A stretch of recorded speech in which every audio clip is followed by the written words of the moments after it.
Pastors, entrepreneurs, business owners, I got a question for you. Do you find yourself really struggling with being able to get the kind of traction that you want when it comes to producing digital content? Well, I definitely understand. And today we're going to pick up on part 2 of Bootstrapping Business and Ministry's latest edition, the 5 mistakes that you're making when producing digital content. What's going on, everybody? Glenn P. Brooks Jr. here, excited to be back with you again for another edition of Bootstrapping Business and Ministry.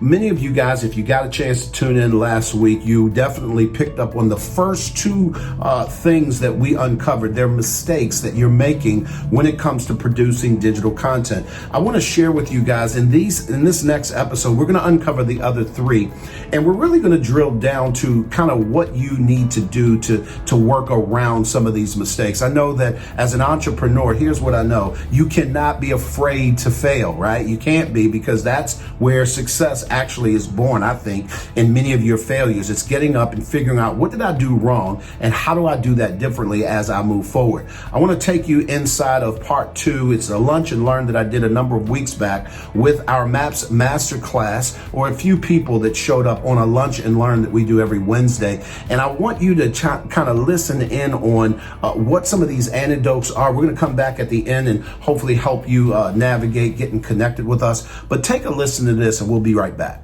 Number 3, faking it. Put that on the chat. Number 3, faking it. We're talking about the 5 mistakes that you're making when producing digital content. Number 3 is faking it. Now, check this out. I'm going to be nice here, but consumer BS meters are pretty finely tuned to reject content that is less than authentic. Consumers, their BS meter is heightened when something that you're producing is something that literally it just comes off as just not genuine. One of the things I love about when I see Nikki show up on social is that you can best believe this. She's going to consistently show up as her authentic self. She's going to be laid back. She's going to be in an environment that's just chill. That is her temperament. It's her personality. It's her brand identity. Anything else to me would feel fake. It wouldn't feel authentic. And so what you have to remember is that your consumer knows that. When I show up in the relationship development space and I say something like, "Great afternoon, everybody. My name's Glenn P. Brooks Jr. I'm an author, I'm a speaker, and I'm a coach. I was married for 12 years in a row prior to my wife, and she was married twice before me. Today, we've been married for 21 years in a row, and we've successfully blended a family where now we can honestly say we go on vacation with our co-parents, and it's a real thing." If you want to know more about blending a family, I want you to join me on this lunch and we'll learn, where I'm going to give you 3 tips on how to connect the dots with a blended family forever. Because here's what most people don't understand. Blending never stops. At the end of the day, we all need some help. Click the link and I'll see you then. That's my authentic self. I don't have that written down. That's who I am. Does that make sense, guys? And so when you decide to own who you are and not show up trying to fake it, I'm not trying to be nobody but me. Has there been other people who successfully blended their family? Sure, there has. Has there been other people who have written books about it? Sure, they have. But are there other people like me? Nope. I am the only me on the planet, and so are you.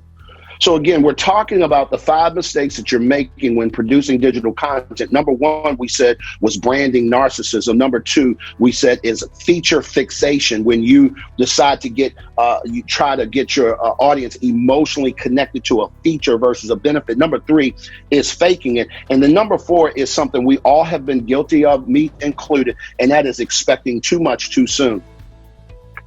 Many people, when they're producing digital content, are expecting too much too soon. I can't expect you to purchase something from me if you don't know, like, or trust me. I don't get to assume that. So Claudine, if I am coming to social media and producing content because I need to pay my bills, that's not going to happen.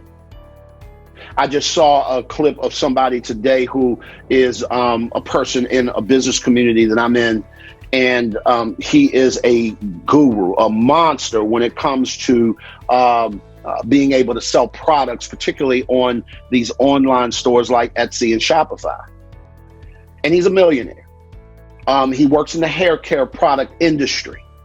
And the truth of the matter is that he's perfected the ability to create Facebook ads that generate or convert into sales. But here's something you have to know about his business model. It's not organic. It's a thing. It's a widget. You either want it or you don't. Consequently, it is actually easier to produce a Facebook ad for something as benign or it doesn't have any feeling. It's a thing. I need it or I don't. That's why, Tiff, if you get really laser focused on the products that you offer and you become super sweet with being able to identify the benefits of that and position that thing right and do it in an evergreen environment, people will buy that while you sleep. You don't have to talk about that at all. It'll just happen. My books are not personal in the sense that they are products and services. So if the title captures you, you're going to buy it. You don't have to know me. However, because of my brand, I generally don't sell books that way. The reason that I've been able to sell more than 30,000, approaching 40,000 books since 2011 is not because I put it in a Facebook system that has figured out the algorithm to be able to get that to the masses. It's because I show up organically and people resonate with the story and they find themselves buying 4 and 5 for their friends and family. And before I know it, if I'm talking to a room full of 1,000 people at a church and I'm talking about relationships, when I say meet me at the book table, guess what? I'm selling out of everything I got. Everything. Because I've resonated with you for the last 45 minutes. You can't help yourself but to buy my product. Fact. John Maxwell, when he speaks at one point, I don't know about now, but when I was rocking with him, 70% of his revenue was generated from his product sales. 70%. And this was a guy at that time that was getting paid $50,000 to open his mouth for an hour. Listen, y'all got to hear me. You do the math.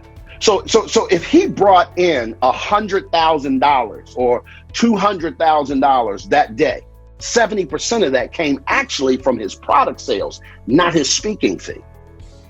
Why? Because he was able to resonate that and he's not expecting too much too soon. What he's doing is he's literally sitting down. I got you. What he's literally sitting down and he's doing, guys, is he's leveraging his expectation. All he does is expect that he can show up. And whatever happens, happens. I'm going to get through this last one and then we're going to go back and do Q&A.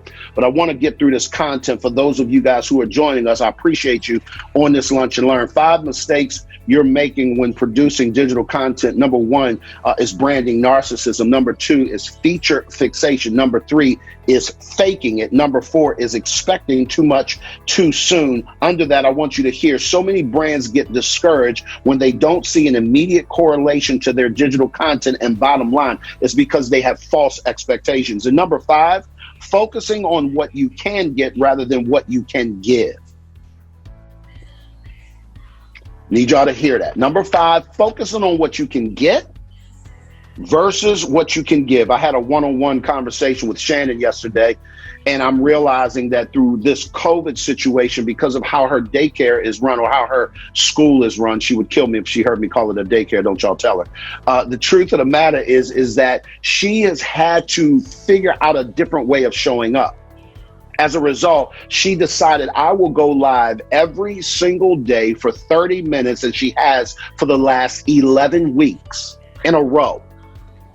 What this has produced for her is 11 weeks of content, to the fact that she has gotten the likes of Willie Moore Jr. and Steve Harvey's daughter to follow her on her lives, to ask her questions that you would think famous people would have already had it figured out, and she's realizing they regular people. So much so it's building now an opportunity for her that when this pandemic stuff is over, she and I started strategizing on how can we do Circle Time with Miss Shannon live. And the way we're going to do that is we're going to focus on what we can give, not get. You did that for 11 weeks. As a result of showing up and giving, people like Steve Harvey's daughter or niece or whatever it was, people decided, you know what? We need to find out what your Cash App is. Can we just donate to you? She didn't ask for that. They started giving. Now, check this out. I said to myself, because now she's shutting down those lives that she's doing. When she reemerges, guess what? She is going to reemerge with a program. It will allow you to join her for circle time once a week, not every day. And I ran some quick numbers to say this. I wonder what it would look like to get 50 people to show up for $19.99 a month. Something super nominal that doesn't kill anybody. I ran the numbers. That's $1,000, just short of $1,000 a month.